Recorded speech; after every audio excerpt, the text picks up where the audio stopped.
இப்போ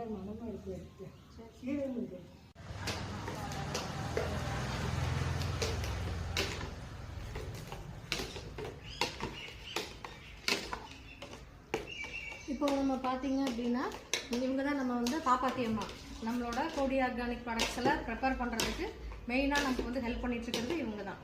இப்போ நம்ம என்ன பண்ணியிருக்கோம் அப்படின்னா நம்ம இந்த வடகங்கள்லாம் வந்து இந்த வெயில் சீசன் அப்படிங்கிறது நம்ம வந்து கேரட்டு, பீட்ரூட்டு, தக்காளி, அந்த மாதிரி புதினா, மல்லி இந்த மாதிரி வடகங்கள்லாம் ரெடி பண்ணலாம் அப்படின்னு சொல்லிட்டு நம்ம இன்றைக்கி நம்ம ப்ரிப்பேர் பண்ணிகிட்ருக்கோம். நம்ம இப்போ காலையிலேருந்து அதெல்லாம் ரெடி பண்ணியாச்சு. இப்போ இது தனித்தனி அது வந்து பீட்ரூட் வடகத்துக்கு இது பண்ணியிருக்கோம். எல்லாம் காய்ச்சி தூள் காய்ச்சி இது பண்ணியிருக்கோம். மஞ்சள் காய்ச்சி போட்டு அது பண்ணி நான் ரெடி பண்ணியிருக்கோம். அதுக்கப்புறம் பார்த்தீங்கன்னா அது வந்து பீட்ரூட்டு, அது வந்து கேரட்டு, இது வந்து தக்காளி.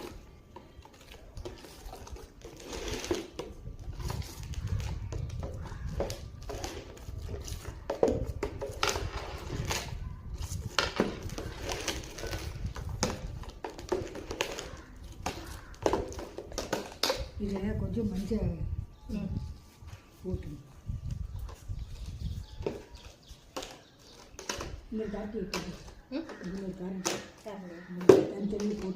இப்போ பார்த்தீங்கன்னா நம்மளுடைய பீட்ரூட் வடகம் வந்து வெயிலில் வைக்கிறதுக்காக நம்ம வந்து அதை துணியில் வந்து விரித்து அதை இது பண்ணிக்கிட்டு இருக்கோம். இது ஒரு 2 days வந்து ட்ரை ஆச்சுன்னா அதுக்கப்புறம் இது வடகம் வந்து நம்ம ப்ரிப்பேர் ஆகிரும், பீட்ரூட் வடகம். அதுக்கப்புறம் கொஞ்சம் நேரம் இது எடுத்து வச்சதுக்கப்புறம் கேரட் வடகம், அதுக்கப்புறம் தக்காளி வடகம்.